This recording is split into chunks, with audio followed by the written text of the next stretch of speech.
Hello दोस्तों, कैसे हैं आप लोग। हम सभी को पता है कि एक मर्द के लिए पैसा कमाना और अपनी जिम्मेदारियों का भार उठाना कितना ज़रूरी है। और अगर किसी के पास पैसा, शोहरत और काम ना हो तो उसे खुद के अपने भी ठुकरा देते हैं। तो दोस्तों, आज हम एक ऐसी ही कहानी जाने जा रहे हैं जहां आर्थिक स्थिति और गरीबी की मुश्किलों से जूझते जूझते कैसे विंस पेपेल अमेरिका का सबसे बड़ा फुटबॉल प्लेयर बन जाता है। और इस मूवी का नाम है इनविंसिबल। तो कहानी की शुरुआत में हम अमेरिका के फिलाडेल्फिया शहर को देखते हैं, जहां 1975 के वक्त अमेरिका आर्थिक मंदी से गुजर रहा था और इसका सबसे बड़ा असर फिलाडेल्फिया शहर पर पड़ रहा था। और यहाँ काम धंधे बंद होने की वजह से बहुत से लोगों की नौकरियां चली गई थी। अगले पल हम विंस पेपेल को देखते हैं, जो अक्सर अपने खटारा गाड़ी से दोस्तों के साथ फुटबॉल का गेम खेलने जाता था।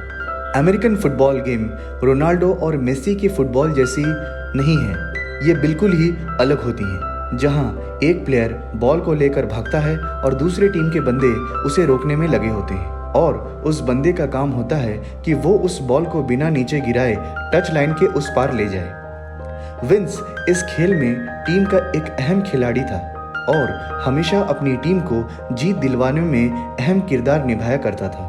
फिर अगले पल हम देखते हैं कि जब विंस घर पहुंचता है तो उसकी वाइफ उस पर चिल्लाती है कि वो गरीबी वाली जिंदगी को गुजार कर तंग हो आ चुकी है और विंस को अपने खेल कूद से फुर्सत ही नहीं है। देखा जाए तो विंस एक साथ दो जॉब किया करता था, पर दोनों ही जॉब पार्ट टाइम थी। वो शाम को बारटेंडर की जॉब करता था और हफ्ते में 2 दिन एक स्कूल में पढ़ाने जाया करता था। पर विंस को उन दोनों जॉब के पैसों को मिलाकर भी पूरे महीने का खर्चा बड़ी मुश्किल से निकल पाता था। फिर विंस शैरॉन को भरोसा दिलाता है कि जल्द ही उनके भी अच्छे दिन आएंगे, लेकिन शैरॉन उसे बेजार होकर पूछती है कि आखिर वो वक्त इस जन्म में भी आएगा या नहीं। अगले पल दूसरे दिन जब विंस स्कूल में पढ़ाने जाता है तो उसकी जगह कोई दूसरी टीचर क्लास में पढ़ा रही होती है। फिर तभी प्रिंसिपल विंस को अपने ऑफिस में बुलाकर बताते हैं कि उसको नौकरी से निकाल दिया गया है। देखा जाए तो विंस को हफ्ते में सिर्फ 2 दिन यहाँ काम करने का मौका मिलता था और आज देखा जाए तो वो मौका भी उसके हाथ से निकल गया है। विंस निराश होकर अपने घर की तरफ चल देता है। फिर शाम में विंस अपने दोस्त के पास जाता है, जिसके बार में वो काम किया करता था।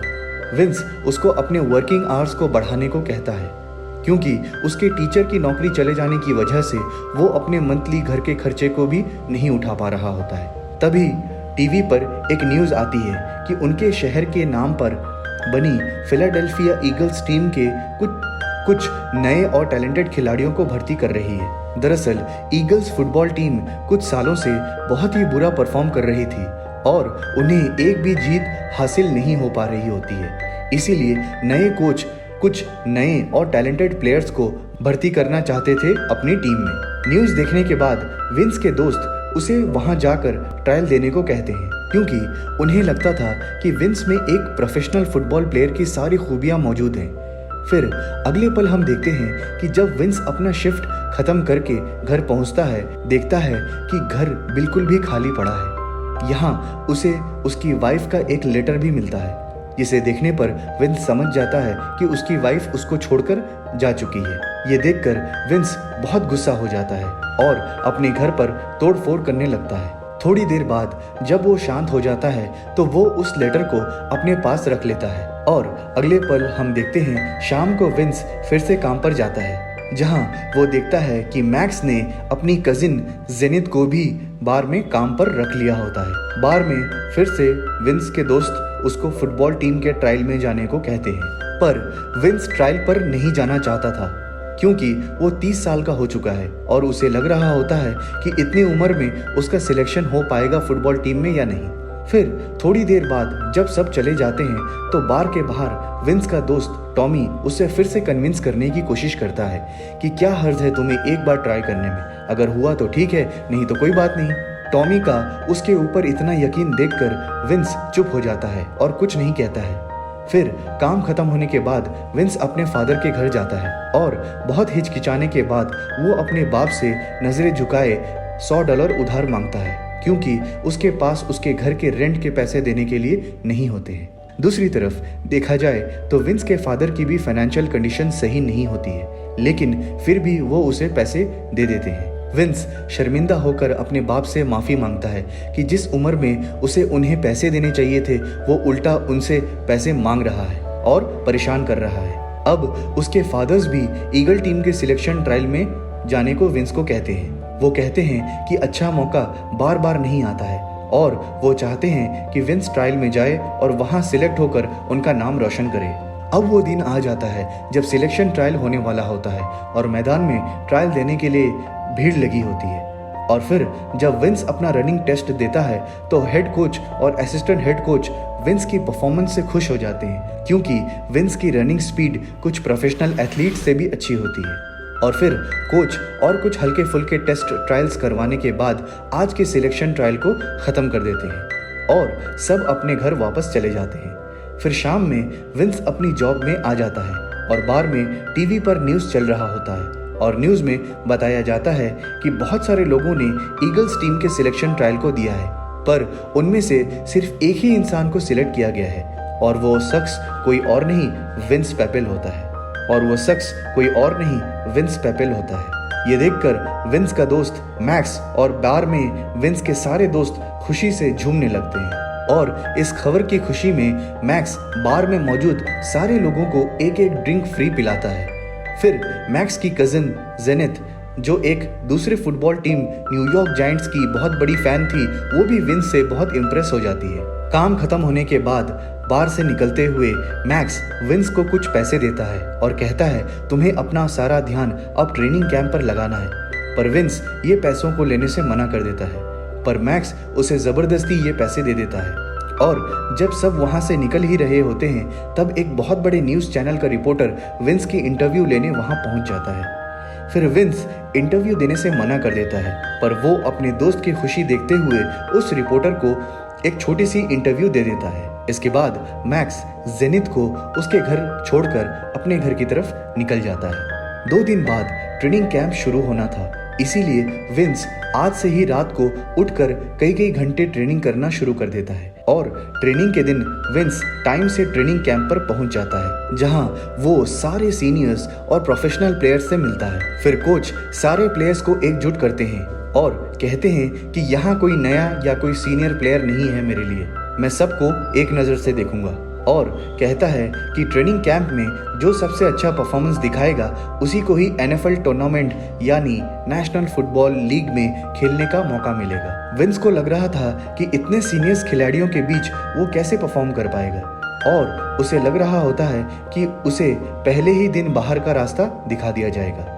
लेकिन जब ट्रेनिंग शुरू होती है तो उसका अच्छा परफॉर्मेंस देखकर कोच उसकी तारीफ करते हैं। ये बात टीम के कुछ सीनियर खिलाड़ियों को बहुत चुभती है और अब विंस उनकी आंखों में खटकने लगता है। फिर ट्रेनिंग के बाद असिस्टेंट कोच विंस को उसका कमरा दिखाकर चले जाते हैं और दूसरी तरफ जब लोकल चेंजिंग रूम में सारे सीनियर खिलाड़ी आते हैं तो उन्हें विंस की वाइफ का छोड़ा हुआ लेटर मिल जाता है जो वो जाते वक्त छोड़कर गई थी। अगले दिन ट्रेनिंग के दौरान वो सारे सीनियर खिलाड़ी मिलकर सिर्फ विंस को ही टारगेट करके उसे हरा देते हैं। उनमें से एक खिलाड़ी विंस को फील्ड पर वही बातें कहता है जो उसकी वाइफ ने उस लेटर में लिखा होता है कि विंस तुम कहीं जा नहीं पाओगे और ना ही कुछ कर पाओगे अपनी जिंदगी में।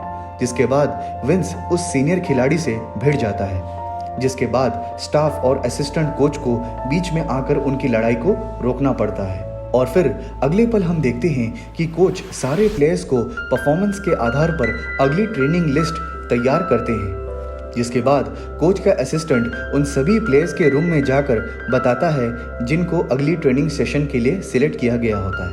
दूसरी तरफ विंस अपने रूम में बहुत परेशान सा बैठा होता है, क्योंकि उसे लग रहा होता है कि आज उसे ट्रेनिंग कैंप से वापस भेज दिया जाएगा। तभी असिस्टेंट विंस का दरवाजा ठकठकाकर विंस को बताता है कि कोच ने उसे बुलवाया है। अभी विंस समझ जाता है कि अगले सेशन के लिए उसका सिलेक्शन हो गया है और ये न्यूज़ टीवी पर भी आती है, जिसे देखकर विंस के दोस्त बहुत ही खुश हो जाते हैं और ये न्यूज़ देखकर जेनिथ विंस को कॉल करके बधाई भी देती है। अगले दिन ट्रेनिंग के दौरान विंस अपने सीनियर प्लेयर्स के साथ रनिंग टेस्ट के दौरान फिर से हार जाता है इसीलिए वो चेंजिंग रूम में जाकर अपने सेफ्टी गार्ड्स उतार देता है, क्योंकि उनकी वजह से वो सही से दौड़ नहीं पा रहा होता है। और उसके बाद विंस अपने सीनियर को रनिंग टेस्ट में बराबर की टक्कर देता है, जिसके बाद उसे कुछ चोटें भी लगती हैं। लेकिन एक लेवल पास करने के बाद विंस अब वापस नहीं जाना चाह रहा होता है। अब वो ईगल्स टीम में अपना सिलेक्शन करवाने के लिए किसी भी हद तक जाने को तैयार हो गया होता है। वो अपने फादर और अपने दोस्तों की उम्मीद पर खरा उतरना चाहता था और अपनी वाइफ को गलत साबित करना चाहता था। फिर अगले पल हम देखते हैं विंस जेनिथ को अपने साथ डिनर पर ले जाता है। दरअसल विंस ये जानना चाह रहा होता है कि जेनिथ के दिल में उसके लिए कोई फीलिंग्स है या नहीं। फिर विंस साफ साफ इस बात को पूछ लेता है, पर जेनिथ को इतनी जल्दी इस बात की उम्मीद नहीं होती है। देखा जाए तो जेनिथ कहीं ना कहीं विंस को पसंद कर रही होती है, पर वो कहती है कि उसे पता नहीं था कि वो एक डेट पर जा रही है, और वो विंस को फिर कभी डिनर का वादा करके वहां से चली जाती है। इसके बाद विंस ट्रेनिंग कैंप में चला जाता है और वहां पहुंचने पर उसकी मुलाकात एक सीनियर प्लेयर डेनिस फ्रैंक से होती है, जो हर रोज दूसरे खिलाड़ियों को विंस को परेशान करते हुए देखता था और उसे ये देखकर अच्छा नहीं लग रहा होता है। और फिर डैनी विंस को एक ट्रिक बताता है और कहता है कि मैच से पहले सामने वाले प्लेयर की उंगलियों की हरकत को देखकर उसके अगले रेस्पॉन्स का पता लगाया जा सकता है।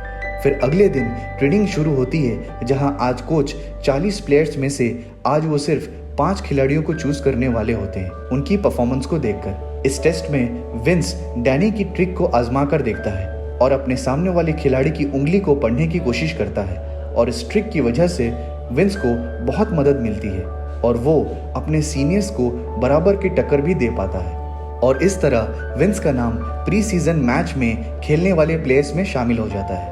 इस प्री सीजन में ऐसे ही मैचेस होते हैं जैसे क्रिकेट वर्ल्ड कप में प्रैक्टिस मैचेस होते हैं, और जब मैच स्टार्ट होता है तो उनकी टीम फिलाडेल्फिया ईगल्स एक भी मैच नहीं जीत पाती है और विंस की परफॉर्मेंस भी मैच में कुछ खास नहीं होती है, जिसकी वजह से न्यूज़ चैनल वाले ईगल्स टीम का खूब मजाक बनाते हैं और टीम ईगल्स के फैन को एक बार फिर से मायूसी का सामना करना पड़ता है।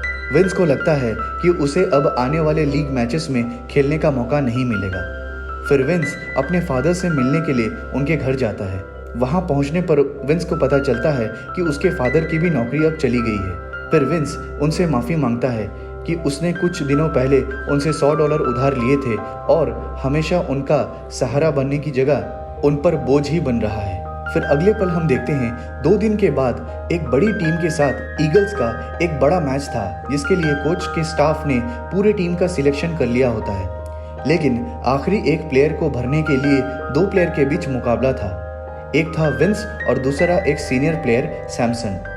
सभी कोच के स्टाफ सैमसन के लिए वोट करते हैं और कहते हैं कि अगर नए प्लेयर को लेकर हमारी टीम हार जाती है तो उसका सारा इल्ज़ाम कोच के सर कर दिया जाएगा। और ये मीटिंग खत्म होने के बाद कोच जब अपने घर पहुंचता है और खाना खाने के दौरान जब कोच ये सारी बातें अपनी वाइफ से बताता है तो वो कोच को अपने दिल की सुनने की कहती है। अगले दिन जब विंस को कोच के ऑफिस में बुलाया जाता है तो कुछ प्लेयर्स जो हमेशा विंस के खिलाफ रहते थे तो वो ये सुनकर बहुत खुश हो जाते हैं, और विंस भी ये समझ गया होता है कि उसके वापस जाने का वक्त आ गया है, इसीलिए उसको ऑफिस में बुलाया गया है। वो कोच का शुक्रिया करता है कि उसने उस पर इतने दिन भरोसा किया और खेलने का मौका दिया, और उसके बाद विंस अपनी फाइल कोच को दे देता है, पर कोच फाइल को लेने की जगह विंस को वापस कर देता है। इसका मतलब कोच ने अपनी दिल की सुनकर ईगल्स टीम के लिए विंस को सिलेक्ट कर लिया था। इसके बाद विंस गाड़ी खराब होने के बहाने अपने दोस्त टोनी को बुलाकर ये खबर देता है, और टोनी खुशी से झूम उठता है। और टोनी ही वो एक बंदा होता है जिसे विंस पर सबसे ज़्यादा भरोसा था, और उसी ने ही विंस को ईगल्स के ट्रायल में जाने के लिए सबसे ज़्यादा मोटिवेट किया होता है। और यहाँ से वो दोनों मैक्स के बार में जाते हैं, जहाँ ये खुशखबरी सबको मिलने पर एक जश्न का माहौल वहाँ बन जाता है। विंस के फादर को जब ये बात पता लगती है तो वो उसे बार में ही आकर उसे गले लगा लेते हैं, और वो आज खुशी में सबको ड्रिंक्स पिलाते हैं। आखिरकार वो घड़ी आ ही जाती है जिसका इंतज़ार सबको बेसब्री से होता है, जहाँ एनएफएल्स का पहला मैच ईगल्स और काउबॉयज टीम के बीच होने वाला होता है। ड्रेसिंग रूम में वही सीनियर्स खिलाड़ी विंस को देखकर घूर रहे होते हैं, क्योंकि वो टीम में उसकी सिलेक्शन से खुश नहीं थे। और जब ईगल्स टीम मैदान में उतरती है तो इतने सारे ऑडियंस और सारे ऑडियंस का ओपोनेंट टीम को सपोर्ट करता हुआ देखकर विंस नर्वस हो जाता है और मैच के दौरान वो कई बड़ी गलतियां भी कर बैठता है। फिर कोच विंस पर बहुत गुस्सा करते हैं, क्योंकि विंस के लिए उन्होंने अपना पूरा करियर दांव पर लगा दिया होता है। और आखिरकार ईगल्स टीम वो मैच हार जाते हैं और इस हार से कोच टिक पर बहुत दबाव आ जाता है। फिर टीवी पर भी यही न्यूज़ चल रही थी कि ईगल्स को अच्छे खिलाड़ियों की ज़रूरत है, ना कि किसी 30 साल के बारटेंडर की।